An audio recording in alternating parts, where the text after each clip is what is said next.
Chapter 23. Fire rises. There was a change on the village where the fountain fell, and where the mender of roads went forth daily to hammer out of the stones on the highway such morsels of bread as might serve for patches to hold his poor ignorant soul and his poor reduced body together. The prison on the crag was not so dominant as of yore. There were soldiers to guard it, but not many. There were officers to guard the soldiers, but not one of them knew what his men would do beyond this, that it would probably not be what he was ordered. Far and wide lay a ruined country, yielding nothing but desolation. Every green leaf, every blade of grass and blade of grain was as shrivelled and poor as the miserable people. Everything was bowed down, dejected, oppressed, and broken. Habitations, fences, domesticated animals, men, women, children, and the soil that bore them, all worn out. Monseigneur, often a most worthy individual gentleman, was a national blessing, gave a chivalrous tone to things, was a polite example of luxurious and shining life, and a great deal more to equal purpose.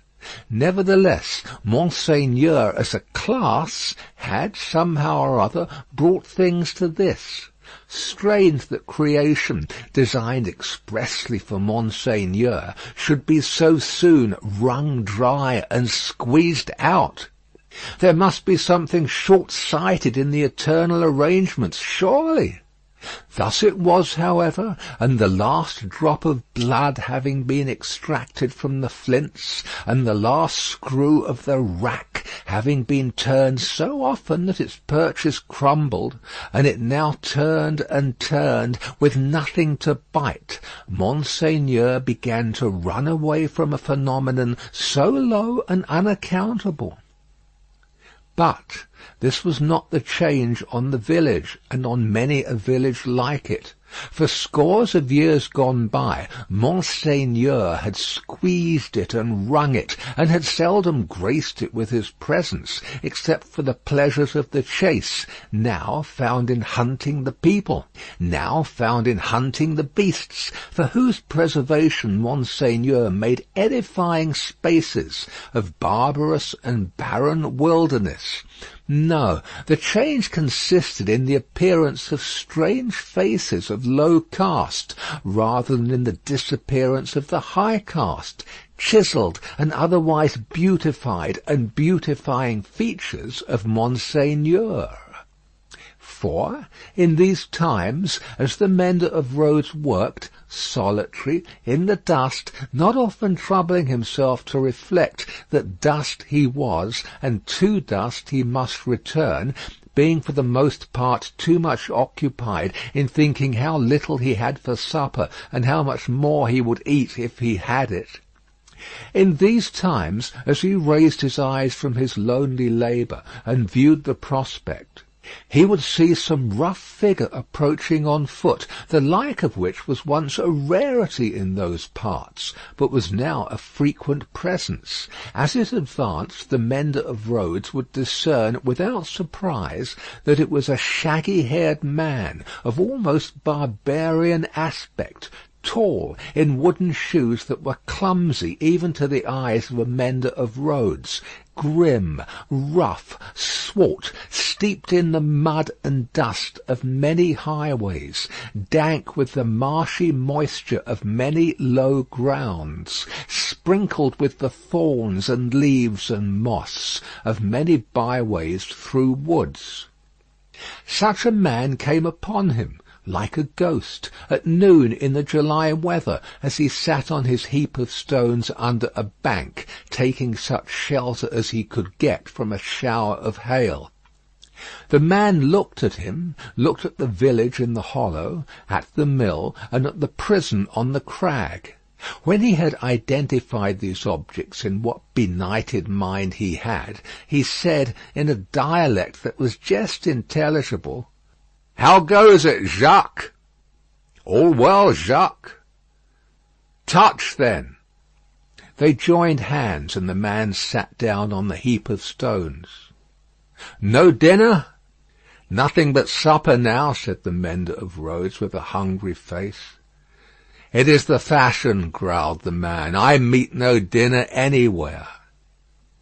He took out a blackened pipe, filled it, lighted it with flint and steel, pulled at it until it was in a bright glow, then suddenly held it from him, and dropped something into it from between his finger and thumb, that blazed and went out in a puff of smoke. "Touch, then." It was the turn of the mender of roads to say it this time, after observing these operations. They again joined hands. "Tonight?" said the mender of roads. "Tonight," said the man, putting the pipe in his mouth. "Where?" "Here." He and the mender of roads sat on the heap of stones, looking silently at one another, with the hail driving in between them like a pygmy charge of bayonets, until the sky began to clear over the village. "Show me," said the traveller then, moving to the brow of the hill. "See," returned the mender of roads with extended finger. "You go down here, and straight through the street, and past the fountain—" "To the devil with all that," interrupted the other, rolling his eye over the landscape. "I go through no streets and past no fountains." "Well?" "Well, about 2 leagues beyond the summit of that hill above the village." "Good. When do you cease to work?" "At sunset." "Will you wake me before departing? I have walked 2 nights without resting. Let me finish my pipe, and I shall sleep like a child. Will you wake me?" "Surely." The wayfarer smoked his pipe out, put it in his breast, slipped off his great wooden shoes, and lay down on his back on the heap of stones. He was fast asleep directly. As the road mender plied his dusty labour, and the hail clouds, rolling away, revealed bright bars and streaks of sky, which were responded to by silver gleams upon the landscape, the little man, who wore a red cap now in place of his blue one, seemed fascinated by the figure on the heap of stones. His eyes were so often turned towards it that he used his tools mechanically, and one would have said to very poor account. The bronze face, the shaggy black hair and beard, the coarse woolen red cap, the rough medley dress of homespun stuff and hairy skins of beasts, the powerful frame attenuated by spare living, and the sullen and desperate compression of the lips in sleep, inspired the mender of roads with awe. The traveller had travelled far, and his feet were footsore, and his ankles chafed and bleeding. His great shoes, stuffed with leaves and grass, had been heavy to drag over the many long leagues, and his clothes were chafed into holes, as he himself was into sores. Stooping down beside him, the road mender tried to get a peep at secret weapons in his breast or where not, but in vain, for he slept with his arms crossed upon him, and set as resolutely as his lips. Fortified towns with their stockades, guard-houses, gates, trenches, and drawbridges seemed to the mender of roads to be so much air as against this figure. And when he lifted his eyes from it to the horizon, and looked around, he saw in his small fancy similar figures, stopped by no obstacle, tending to centres all over France. The man slept on, indifferent to showers of hail and intervals of brightness, to sunshine on his face and shadow, to the paltering lumps of dull ice on his body, and the diamonds into which the sun changed them, until the sun was low in the west, and the sky was glowing.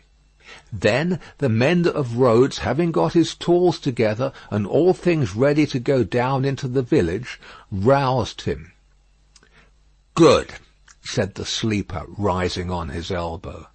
2 leagues beyond the summit of the hill? About. Good. The mender of roads went home, with the dust going on before him according to the set of the wind, and was soon at the fountain, squeezing himself in among the lean kine brought there to drink, and appearing even to whisper to them in his whispering to all the village. When the village had taken its poor supper, it did not creep to bed as it usually did, but came out of doors again, and remained there. A curious contagion of whispering was upon it, and also, when it gathered together at the fountain in the dark, another curious contagion of looking expectantly at the sky, in one direction only. Monsieur Gabelle, chief functionary of the place, became uneasy, went out on his housetop alone, and looked in that direction too, glanced down from behind his chimneys at the darkening faces by the fountain below, and sent word to the sacristan, who kept the keys of the church, that there might be need to ring the tocsin by and by. The night deepened. The trees environing the old chateau, keeping its solitary state apart, moved in a rising wind, as though they threatened the pile of building massive and dark in the gloom. Up the 2 terrace flights of steps the rain ran wildly, and beat at the great door like a swift messenger rousing those within. Uneasy rushes of wind went through the hall among the old spears and knives, and passed lamenting up the stairs, and shook the curtains of the bed where the last Marquis had slept. East, west, north, and south, through the woods, 4 heavy-treading, unkempt figures crushed the high grass and cracked the branches, striding on cautiously to come together in the courtyard. 4 lights broke out there and moved away in different directions, and all was black again. But not for long. Presently the chateau began to make itself strangely visible by some light of its own, as though it were growing luminous. Then a flickering streak played behind the architecture of the front, picking out transparent places and showing where balustrades, arches, and windows were. Then it soared higher, and grew broader and brighter. Soon from a score of the great windows flames burst forth, and the stone faces awakened, stared out of fire. A faint murmur arose about the house from the few people who were left there, and there was a saddling of a horse and riding away. There was spurring and splashing through the darkness, and bridle was drawn in the space by the village fountain, and the horse in a foam stood at Monsieur Gabelle's door. "Help, Gabelle! Help, everyone!" The tocsin rang impatiently, but other help, if there were any, there was none. The mender of roads and 250 particular friends stood with folded arms at the fountain, looking at the pillar of fire in the sky. "It must be 40 feet high," said they, grimly, and never moved. The rider from the chateau and the horse in a foam clattered away through the village, and galloped up the stony steep to the prison on the crag. At the gate a group of officers were looking at the fire. Removed from them a group of soldiers. "Help, gentlemen, officers! The chateau is on fire! Valuable objects may be saved from the flames by timely aid! Help! Help!" The officers looked towards the soldiers, who looked at the fire, gave no orders, and answered with shrugs and biting of lips, "It must burn."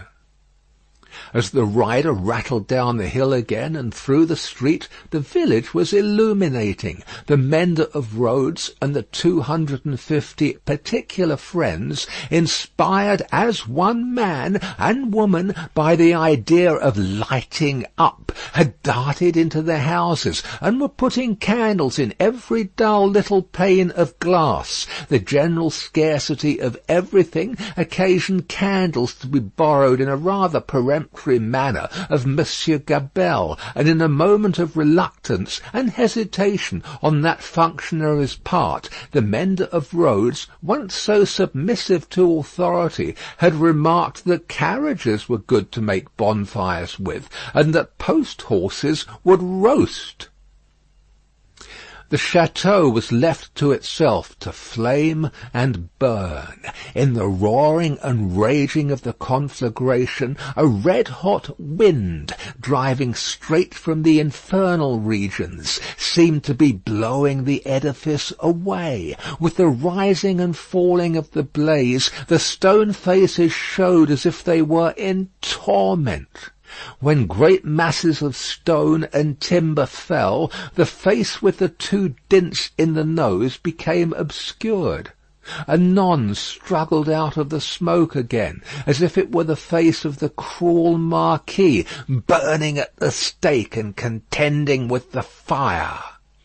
The château burned. The nearest trees, laid hold of by the fire, scorched and shrivelled. Trees at a distance, fired by the 4 fierce figures, begirt the blazing edifice with a new forest of smoke. Molten lead and iron boiled in the marble basin of the fountain. The water ran dry. The extinguisher tops of the towers vanished like ice before the heat, and trickled down into 4 rugged wells of flame. Great rents and splits branched out in the solid walls like crystallization. Stupefied birds wheeled about and dropped into the furnace. 4 fierce figures trudged away, east, west, north, and south, along the night-enshrouded roads, guided by the beacon they had lighted towards their next destination. The illuminated village had seized hold of the tocsin, and, abolishing the lawful ringer, rang for joy. Not only that, but the village, light-headed with famine, fire, and bell-ringing, and bethinking itself that Monsieur Gabelle had to do with the collection of rent and taxes, though it was but a small instalment of taxes and no rent at all, that the bell had got in those latter days, became impatient for an interview with him, and surrounding his house, summoned him to come forth for personal conference.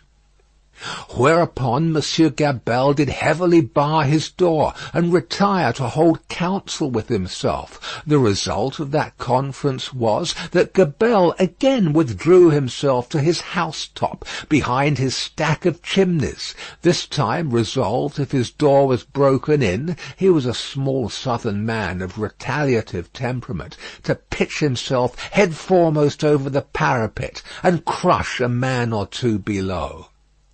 Probably Monsieur Gabelle passed a long night up there, with the distant château for fire and candle, and the beating at his door, combined with the joy-ringing for music.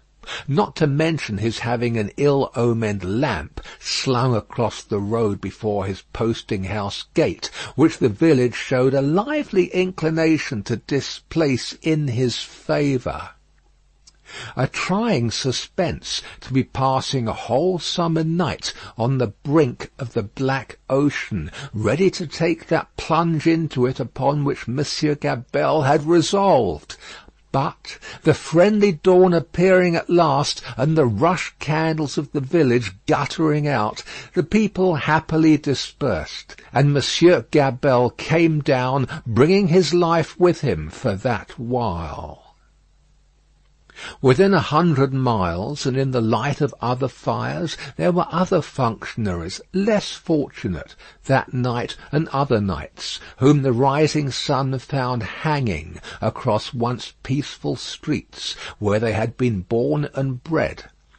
Also, there were other villagers and townspeople less fortunate than the mender of roads and his fellows, upon whom the functionaries and soldiery turned with success, and whom they strung up in their turn. But the fierce figures were steadily wending east, west, north, and south, be that as it would, and whosoever hung, fire burned. The altitude of the gallows that would turn to water and quench it, no functionary by any stretch of mathematics was able to calculate successfully. End of Book 2, Chapter 23.